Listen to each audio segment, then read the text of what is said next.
Una cosa che mi ha sorpreso quando ho visitato l'Italia per la prima volta è che ci sono stati molti graffiti.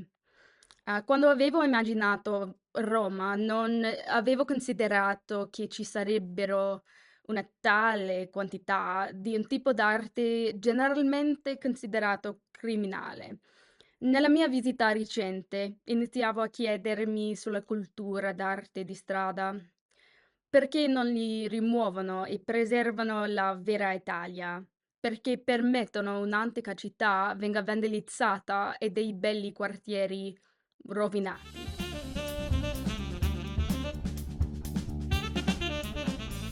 Si scopre che mi stavo chiedendo la domanda sbagliata. Quindi ora consideriamo perché l'arte di strada potrebbe essere importante nella cultura italiana.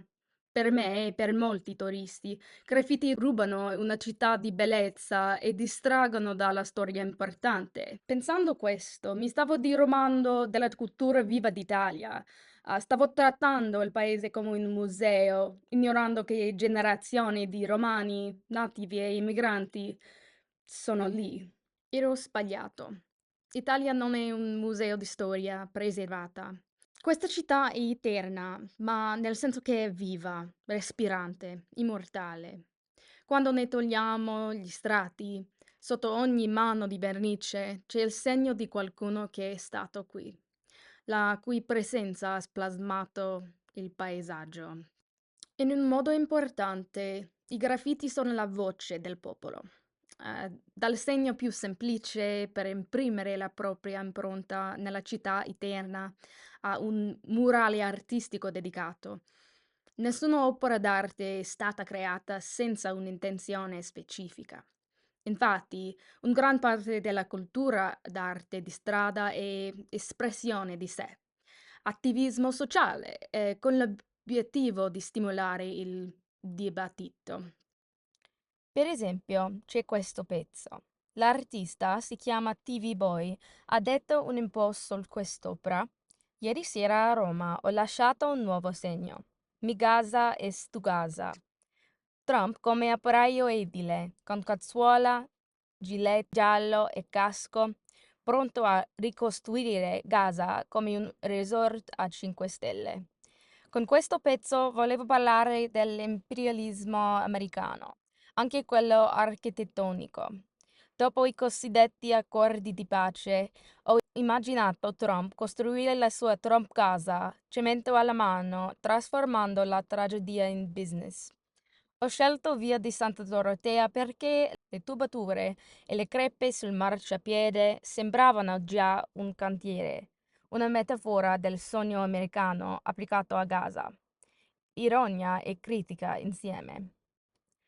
Perché prima di ricostruire dovremmo guardare chi vive ancora sotto le macerie. Altre opere portano l'attenzione su ingiustizie diverse o raccontano emozioni intime che non troverebbero spazio nei musei e nei palazzi ufficiali. Ed è proprio qui che si vede la forza dell'arte di strada. Non ha bisogno di permesso per esistere e quindi appartiene a tutti. Se ci pensiamo, questa libertà creativa non nasce dal nulla. Il gesto di prendere un spray e lasciare un segno su un muro è un atto piccolo, sì, ma anche profondamente politico. È un'eredità che arriva dalla lunga storia italiana, di insurrezioni popolari, di prese di parola contro chi detiene il potere. Un filo che lega i graffiti di oggi con i manifesti clandestini della Resistenza, con i movimenti studenteschi, con i murales femministi che rivendicano un spazio in una società patriarcale. In questo senso, l'arte di strada è democratica, nel significato più puro della parola. Non è mediata da curatori, istituzioni, biglietti d'ingresso. Nasce dal desiderio della gente comune di essere vista e ascoltata. Ogni tratto di vernice diventa un voto di esistenza, una dichiarazione. Io ci sono. E questo è ciò che penso.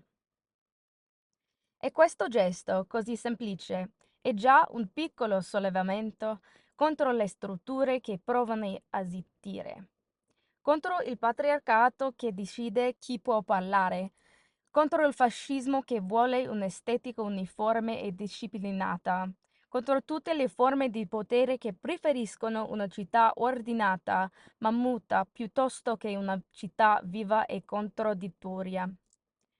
Perfino un tag, quel nome scarabocchiato in fretta, apparentemente senza significato, è comunque un atto di agenza. È la rivendicazione del diritto di occupare lo spazio, di lasciare una traccia del proprio passaggio. È una forma di microdemocrazia urbana, spesso grezza, talvolta provocatoria, ma profondamente umana. E come ogni elemento culturale, anche questo non vive isolato. Attinge dalla storia, dialoga con essa, la rilegge. Le città italiane sono palinsesti, strati su strati di voci, lingue, lotte, amori, tragedie. Pensare che il passato meriti di essere preservato mentre il presente può essere cancellato è un errore concettuale. La storia non è solo ciò che è accaduto, ma anche ciò che sta accadendo. Ecco perché distruggere l'arte di strada non significa proteggere la bellezza italiana. Significa invece amputare la storia vivente, rubare alla posterità la possibilità di capire come eravamo, cosa ci indignava, cosa ci faceva ridere, che sogni avevamo, e togliere colore al racconto collettivo e ridurre una cultura pulsante a un set cinematografico statico. Preservare la città non vuol dire immobilizzarla, vuol dire lasciare che continui a parlare. In fondo, Roma non è eterna perché non cambia, è eterna perché continua a cambiare e continua a dire qualcosa. E oggi una parte importante di ciò che dice lo dice attraverso i suoi muri. Ok, è la mia ultima sera a Roma, in Italia, e io e Gellert stiamo cercando di vedere quanta più arte possibile. Siamo in Ostiense, un quartiere che è conosciuto per l'arte di strada, è legale qui, e quindi ci sono molti. Ho pensato che sia un pezzo famoso qui, ma non vedo. Vedi? No, non vediamo. Ok. Ok, non abbiamo più molta luce, non abbiamo trovato il pezzo che stiamo cercando, ma continuiamo. Ho freddo e ho caldo allo stesso tempo. Oggi mi sono svegliata malata